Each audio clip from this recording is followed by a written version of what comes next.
Hi, this is Eric Martin with Board Game Geek. I'm here with designer Serge Macastar and designer Charbel Furel, looking at Cedars from Sereis Episode 1 Exodus. It is a long title in BGG, but this is from Sweet Games, and it's a much bigger title from Sweet Games than what we normally expect with the Grizzled or Wankatanka or something much smaller.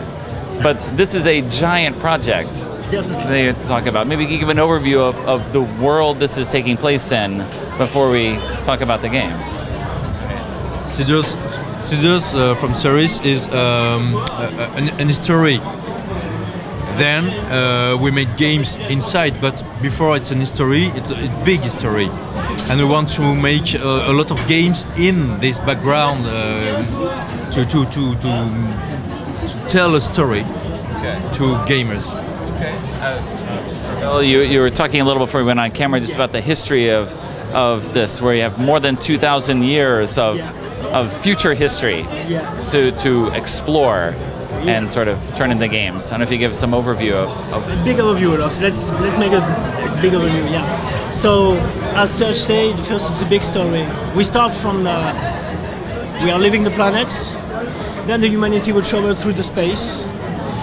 Will not reach anything else than solitude. Actually, no intelligence in space. Just sometimes some planets may be suitable for life, but nothing else. And after almost 1,500 years of travel through the space, then we reach a place where a planet is suitable for life. That's the first point, but also seems to have already been colonized. But the problem is, we don't know where are the precedent occupants. They have disappeared, but have left some precious knowledge, some precious technologies.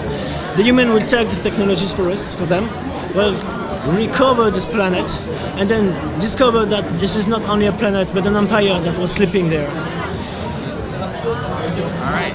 This is the starting point for this game, or this is... This is the starting point of the existence of the humans in this part of the galaxy. Almost, the Cedars. Almost 500 years after this moment, the humans are no more the humans. They are the Cedars. They are the ones who are seeding the life in the galaxy. They are terraformers. They are genetics engineer. And what Exodus is telling us is a moment in this big story when all those planets were creating, all those planets where all the empire used to live on, some of those planets are disappearing, and we cannot know. We have nothing to know why they are disappearing. What is the main reason of the disappearation? And but what we can know almost is what will be the next planet to be disappearing. There is an area of danger. Yeah, some kind of area of danger. So they are putting on a plan to take all the population from this planet out to save them. But we need ships. And that's what Exodus is telling us. But this is this part of the story. The players are here to build arcs to save people from this planet. But we don't have time to make multiple arcs. We must make the best one. So the players are architects that are involved in a contest, and the best in this contest will give his concept of arc, a concept, and this will be the concept will be built to save the people. So we need to know what sort of parameters, I guess, we need for the arc.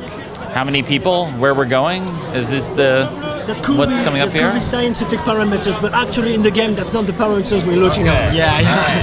This could have been hard to put on with the mechanics. Okay. There is something more friendly. Let's say something like this. You want to know more? Yeah. So where do we go from that point? Yeah. Where do we go from that point? There is a lot of things. I should mention as well right now, this is all prototype material. Yeah, this is not actually the production. Done. This is almost the final version. There are some tweakings, some small tweakings to do, but this is almost what the people will get when they buy the game. The nap is out.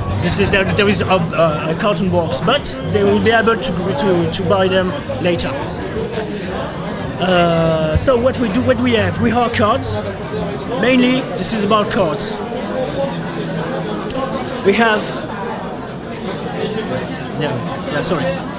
Mainly it's about cards. We have models, things like parts of the arcs you are building. You are just buying plans actually, but it won't be fun if it was only plans to play with. So we put a name on those planes and we put a context with the pictures, with the illustrations. So first we have models and we have the crew, because a arc is good, but without a crew it's nothing. You can have basically two crews in one model. This is how we put them in the form. So what you have to do is get cards and then build your arc with those cards. How to get the cards? Wanna know? Yeah, of course. So first of all, there will be a draft. 4 cards will be drafted among the players. When the draft is over, so let's say we are drafting, that's it? Yeah. I select 1 card, I give the 3 others to my friend, my future enemy, blah blah blah blah blah, and then we have 4 cards each other. That's cool. So this is your starting hand. Actually, we encourage the people to empty the hand at each turn, because at each new turn there will be a new draft and a new method to get new cards. All right? So when the draft is over, we go to the negotiation phase. What is the negotiation phase? It happens here. This is the whispering this is the whispering wing. It's a place in the main arc, the mothership of the humanity. And this is the only place where all the diplomatics, all the discussion, all this exchange between races or even between the seeders themselves, this is all where it happens. So how to make this concrete for the player?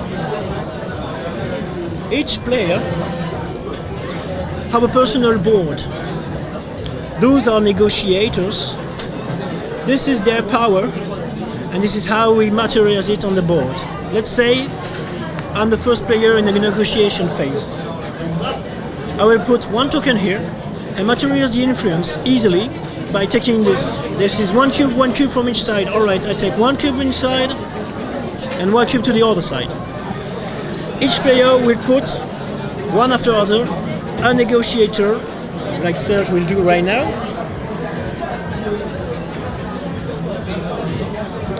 This is gonna be fixed. And then put the influence. And again and again and again until all those places are full. Alright? So we will have lots of squares, a lot of cubes, among the cards. Once every place is full, we are going to start to check who won what. So let's say we are starting from here. Let's say that Serge have 2 cubes and I only 1. He won the card. The card is is his. I have won this card because I'm going to negotiate a card with the same Icon, same symbol. Yeah, the same symbol. The same symbol, yeah. Which refer to the faction.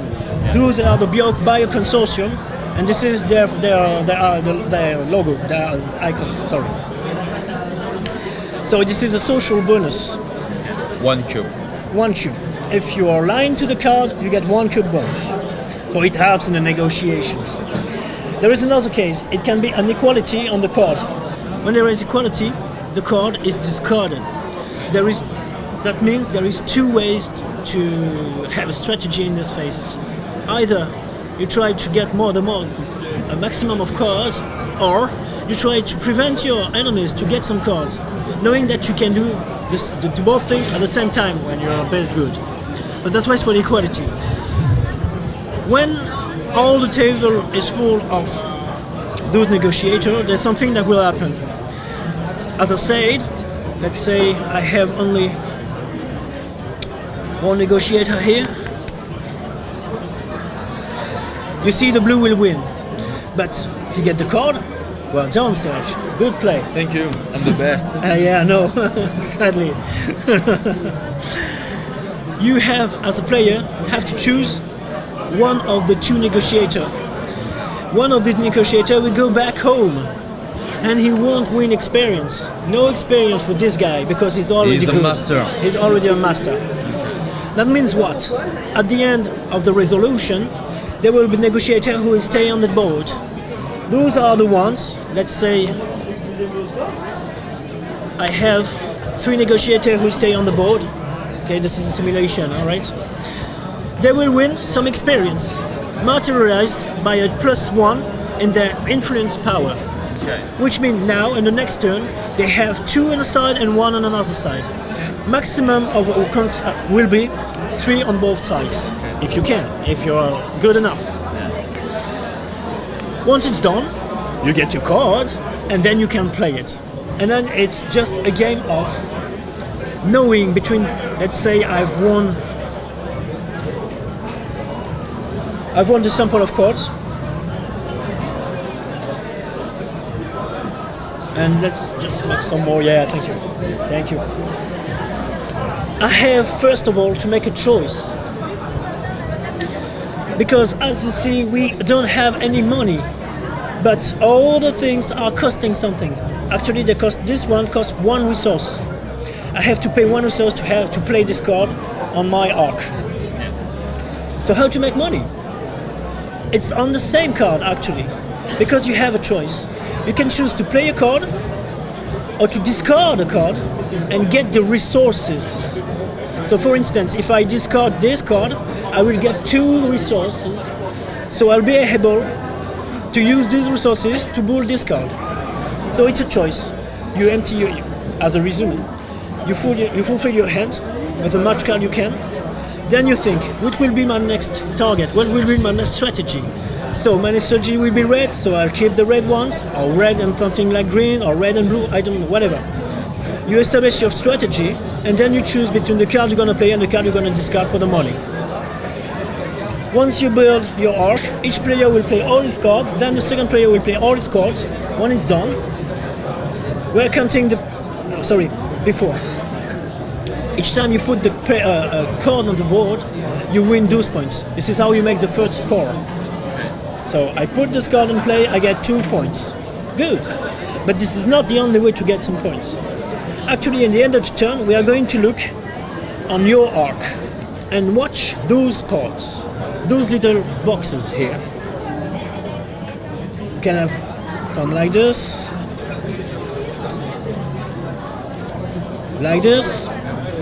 and what we can read, this is an affinity bonus, which means at the end of the turn, for each mutant I have in control, I gain 1 extra point.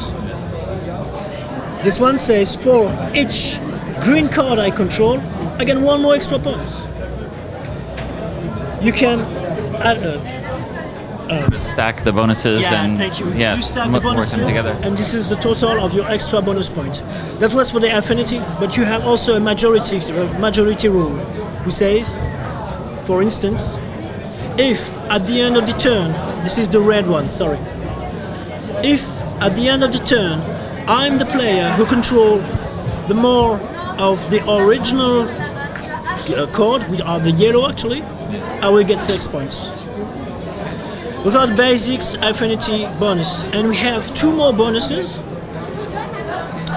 The hospital. Let me try to find a card with the hospital. It will be clearer. It's always a model. So that means there will be crew inside your hospital. For each mutant you have in your hospital, you get 2 extra bonus points. And moreover, all your mutants inside the hospital are protected. You cannot harm them. You can make some benefit with them, but you cannot harm them. And the last one is the chest.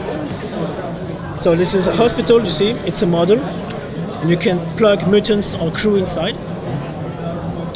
And this is a chest. A chest is also something very useful. I mean, it says, for instance, normally when you are making your recycling moves, sometimes you have more resources left. Sorry, you have more resources left at the end of the turn. You can keep them for the next turn. It's very good. It's cool. But sometimes some people we have the card to steal from you, from this place. When it's inside the chest, nothing can be stolen. And moreover, at the end of the turn, for each resource you have inside the chest, you gain 1 more extra point. But knowing that, if someone succeeds in destroying the model, all the money is lost. And mainly, that's it for the main mechanics about the card and the displaying. Something? Did I forget something? Est-ce que j'ai oublié quelque chose? No, it's okay. For this kind of capacities, no. You can talk about cast capacities. Yes. There is no equality between the colors. This is not at the same level. Each color we have its own signature power. Let's say, for instance, the yellow ones. Oh, sorry. We are much sorry.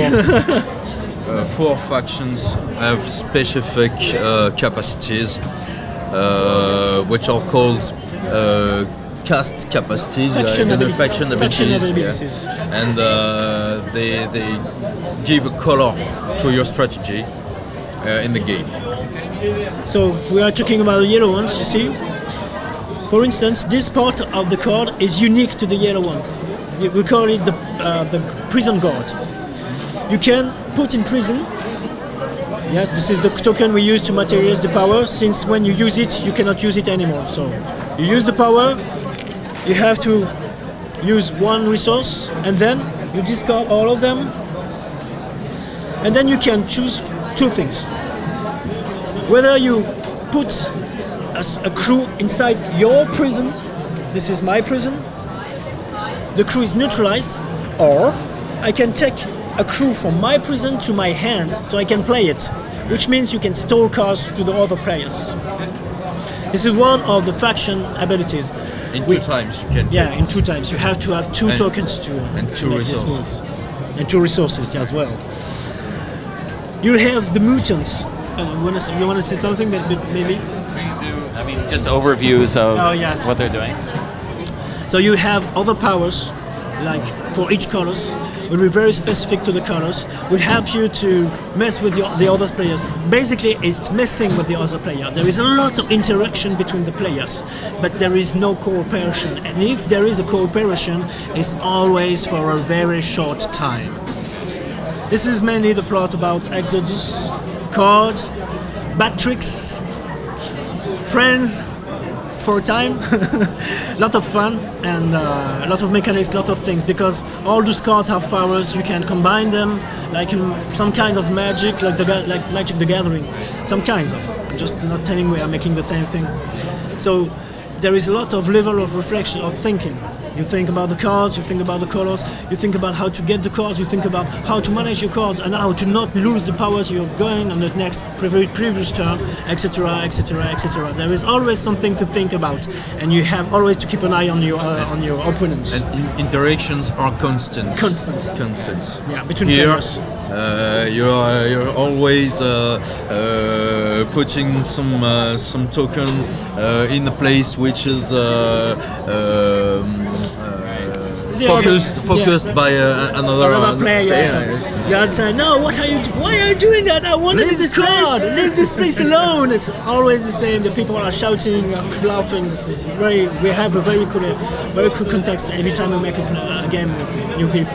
So we have the draft and then the negotiation, and we do this multiple times, or where do we go from there? Every time it is the same thing. Draft, negotiation, building. 4 times. 4 times. Basically 4 times. Okay. 4 turns. At the end of 4 turns, the best one on the score is the winner. Okay. For specialists, you can make 6 turns. There is enough cards to do it. Even more. But in the rules, it's 4 basically. turns. Okay. And then, so this again is obviously, as it says on the box, episode 1. Yeah. You have the architect building the arcs, and then there's more after that. I don't know if you give. After or before? Sentence. Don't know. Yeah. Yeah, we don't know exactly. We have a time lapse. and we're gonna use it, all of it. But there won't be a chronological order between the games. It's not an obligation. We are going to do as we feel it. As we you want have to critical points within the story and what we comes want out of that to, from. to tell stories, but not in a chronological chronology. ways. Yes. Okay. In the chronology. That's it. All right. So, thank you very much for the overview. Thank you. Obviously, right now we have an empty box, and this will be filled. Let's At some- open it. I will not be able to pick it up like this, I don't think, Yeah. when we actually get here. All right. So strong. Yes. Thanks, Charbel and Serge, for an overview of Thank you. Cedars Thank from you Sereis very much. Exodus.